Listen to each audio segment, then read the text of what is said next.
There's a moment that comes for most people somewhere in their 70s, a quiet but unmistakable shift, where you stop measuring your life by what you are still chasing and start seeing it clearly for the first time. That moment came for me on an ordinary Tuesday morning. I was sitting at my kitchen table with a cup of coffee, and my daughter called to ask how I was doing. I told her I was doing better than I had in decades. She paused and asked me what had changed. I told her the truth. I had finally started doing the things I'd spent the previous 40 years postponing. Most people assume that aging is a story of loss. They watch the people they love grow older, and they catalog the disappearances, the energy that fades, the friends who drift or pass on, the career that eventually closes its doors. But there is something the obituaries and the sympathy cards never quite capture, something that almost everyone who reaches their mid-70s in reasonable health will tell you if you press them honestly. There's a freedom in this stage of life that younger people simply cannot access. Not because they lack the intelligence to understand it, but because they have not yet been scraped clean of the noise that makes it invisible. I'm 74 years old. I spent my 20s working 70-hour weeks in a manufacturing company because I believed that sacrifice was a form of currency I was depositing into a future that would eventually pay out. I spent my 30s raising 3 children, which I do not regret for a single breath, but which consumed every quiet hour I might have used to know myself a little better. I spent my 40s convinced that I had just one more peak to reach before I could coast. I spent my 50s and early 60s believing that retirement would be the beginning of living, not recognizing that I had already spent my most elastic years waiting for permission to begin. What I started doing at 74 is not what motivational speakers tell you to do. I did not start skydiving or writing a memoir or running a marathon, though I have nothing against any of those things. What I started doing was far more ordinary and, in its ordinariness, far more radical. I started eating breakfast slowly. I started calling people I had been meaning to call for years. I started learning Portuguese badly and joyfully, with absolutely no practical reason to do so. I started walking in the early morning before anyone else was awake and listening to the specific silence that lives between 4 and 5 in the morning when the world is briefly unhurried. These things sound small. They are not small. They are what it looks like when a person stops treating their actual life as a rehearsal for a life they are planning to live later.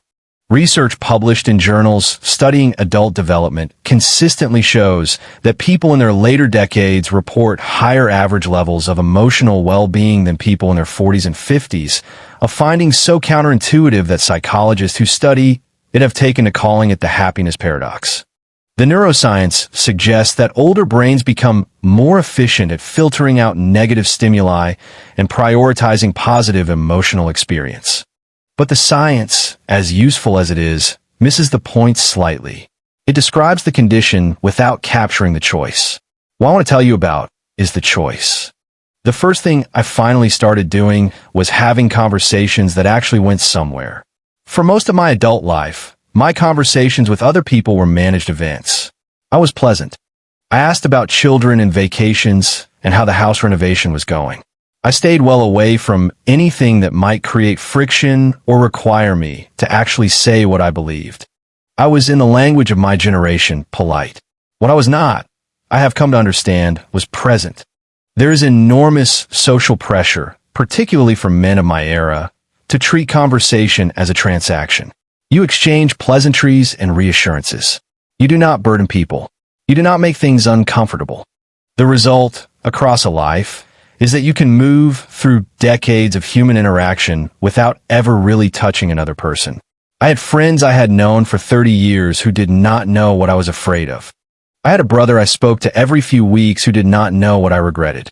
I had kept myself at a polite and permanent arm's length from everyone, including the people I loved most. At 74, following a medical scare that turned out to be nothing serious but frightened me enough to force some honesty, I decided I was finished with managed conversation. I started saying what I meant. I called my brother and told him I was sorry for the distance I had let grow between us. I had lunch with an old colleague and told him that his friendship had mattered to me during the hardest years of my career in ways I had never said out loud. I told my wife after 41 years of marriage. Things I've been carrying quietly for a long time. Not terrible things, not confessions, just truths I had assumed she already knew but had never bothered to say clearly. The effect was startling. People opened back up. Conversations that had been pleasantly flat for years suddenly had texture and weight. Relationships that I had assumed were as fully formed as they were ever going to be developed new dimensions. A study from the Harvard Study of Adult Development, one of the longest-running research projects ever conducted on human well-being, found that the quality of a person's close relationships in later life was the single strongest predictor of health and happiness, more predictive than genetics, income, social class, or any other variable measured. What that study found, and what I experienced personally, is that relationship quality is not something that accrues passively. It is built by the willingness to speak and to be spoken to honestly. I'm not suggesting you manufacture drama or perform emotional honesty as a technique. That would be its own kind of falseness. What I am suggesting is that if you have been moving through your days in the managed, pleasant, arm's-length way that I spent the better part of my adult life perfecting, there is something real waiting for you on the other side of that habit. It takes almost nothing to begin. A phone call, a sentence you have been circling for years, a question you have never allowed yourself to ask. The second thing I started doing was using my time for what it actually felt like rather than what it was supposed to look like. When I retired, I inherited a strange new pressure that I had not anticipated. Everyone around me seemed to have opinions about what a well-spent retirement looked like. There were trips to take, grandchildren to babysit with impeccable enthusiasm, clubs to join, volunteer positions to fill, fitness routines to maintain. Retirement, it turned out, had its own performance expectations, its own social ledger of acceptable activities and acceptable pace. I tried to comply. I joined a golf club I did not enjoy because golf was what men of my age and background were supposed to enjoy. I signed up for a watercolor class because my neighbor Margaret said it was transformative and I believed her, even though I had no particular interest in painting and suspected, correctly as it turned out, that I had no talent for it. I attended dinner parties I found tedious because attending dinner parties was a sign of continued social engagement, and continued social engagement was what you were supposed to demonstrate if you wanted people to believe you were aging well. At some point during my second year of retirement, I sat down and wrote a completely honest list of the things I actually looked forward to, not the things I was supposed to look forward to, not the things that photographed well or that I could report at the next dinner party with enthusiasm. The things that, when I imagined doing them, produced a genuine sense of anticipation rather than the performance of anticipation. The list was embarrassing in its simplicity. I looked forward to reading long books without interruption. I looked forward to cooking elaborate meals with no particular occasion to justify them.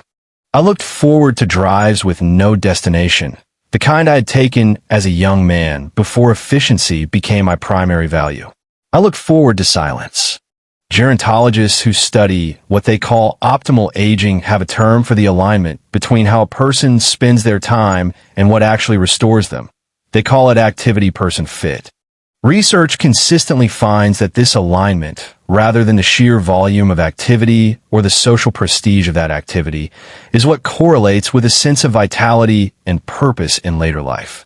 In other words, what matters is not how busy you are or how impressive your schedule looks, but how closely what you do matches who you actually are. Most of us spend the majority of our adult lives with a significant gap between those two things.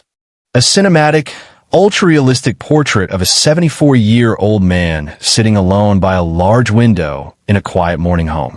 Soft, golden morning light filters through sheer curtains, gently illuminating his face. He has short gray hair, light wrinkles, and calm, thoughtful eyes. He wears a simple beige knitted sweater over a white shirt. His expression is introspective, almost distant, as if reflecting on his life choices. Outside the window is softly blurred suburban scenery with trees and faint sunlight. In the foreground, on a wooden table, a slightly messy notebook, a cup of black coffee, and a wristwatch placed casually. The composition is intimate shallow depth of field, 35 millimeters film look, soft grain, warm tones, emotional realism, cinematic lighting, contemplative mood. And I gave myself, for the first time in my adult life, genuine permission to spend my days in ways that felt true rather than ways that looked appropriate. The freedom in that was not small. It was not a retirement decision. It was, in retrospect, the first genuinely grown-up decision I had ever made about my own life. The third thing I started doing was learning for the pure and useless pleasure of it. I want to dwell on the word useless because I mean it as a compliment. For decades, every piece of knowledge I acquired was accountable to some practical end. I learned management theory because it made me a more effective supervisor. I read business books because they offered applicable strategies.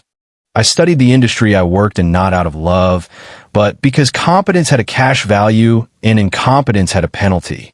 My intellectual life was almost entirely instrumental. I was learning in order to do something with the learning, and anything that could not be done with was not really worth the time. What I started doing at 74 was learning things I could not do anything with. I picked up a beginner's guide to astronomy. I became briefly obsessed with the history of the Byzantine Empire. I started learning Portuguese, as I mentioned, with no travel plans to Portugal or Brazil and no Portuguese-speaking neighbors I wished to impress. I watched documentaries about subjects so obscure that I could not have explained to anyone why I was watching them.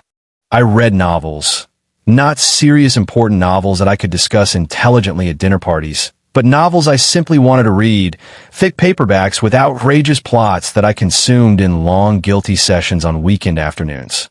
The relief of this was extraordinary and also slightly disorienting.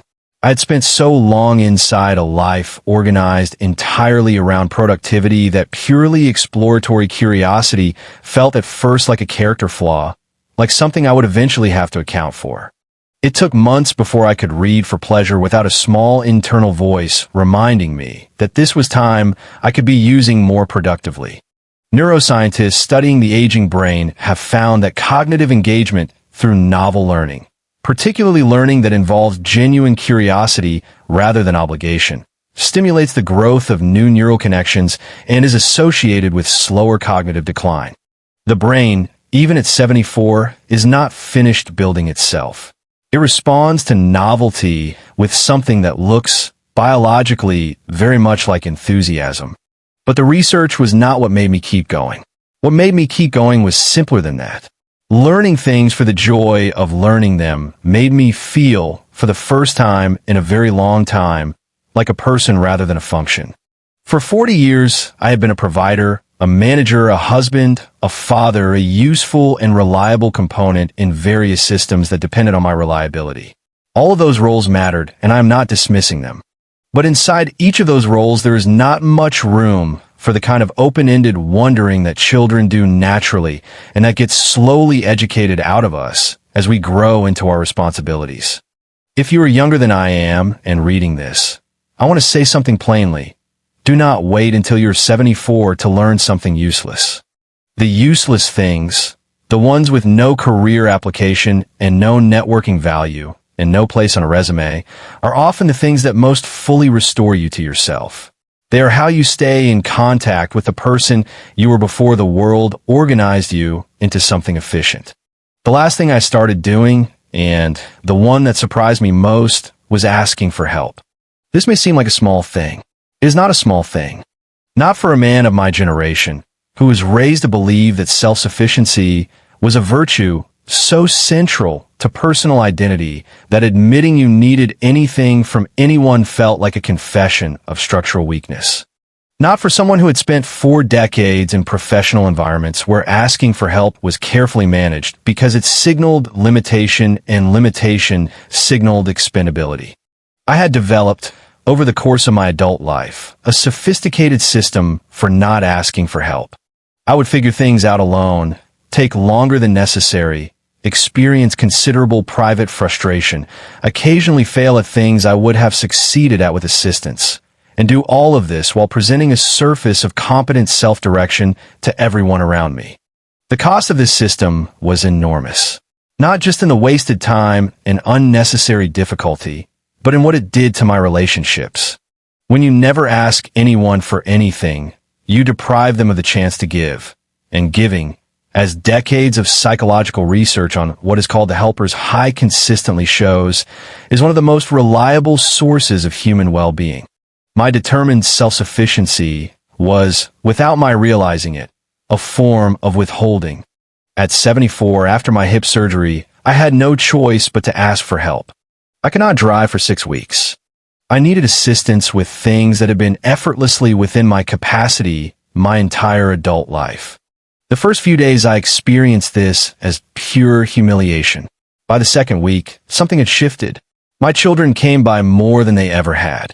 Neighbors I'd spoken to pleasantly for years, but never really knew appeared with food and conversation. My wife and I spent more time together, genuinely together rather than parallel, than we had managed in years. A network of mutual care that I had never allowed myself to be part of emerged around me. And I discovered that I had been living at its edge for decades without ever stepping inside. I have not had hip surgery again, thankfully, but I have kept the habit of asking for help when I need it. I asked my son to explain things about technology one do not understand. I asked my neighbor to recommend books. I asked my doctor questions I used to research alone because I feared that asking them would reveal my ignorance. There is something that happens in the small moments of asking and receiving that is, I think, the fundamental texture of human connection. We need each other. We have always needed each other. The performance of not needing anyone is one of the more expensive performances most of us put on throughout our lives. If I could compress everything I've told you into a single observation, it would be this: the things I finally started doing at 74 were not grand or dramatic. They were the ordinary human actions I had been postponing because I was too busy, too careful, too invested in appearing self-sufficient and capable and fully formed. What I discovered, and what I believe most people discover when they stop postponing, is that the life they were saving for later was available the entire time. Not a perfect life. Not a life without difficulty or loss or the specific grief of watching yourself and everyone you love grow older. But a real one. A life in actual contact with itself, with other people, with the unscheduled hours of a Tuesday morning, and what might be possible if you sat in them quietly enough to find out. You do not have to be 74 to begin. But I will tell you honestly, I wish I had not waited quite so long.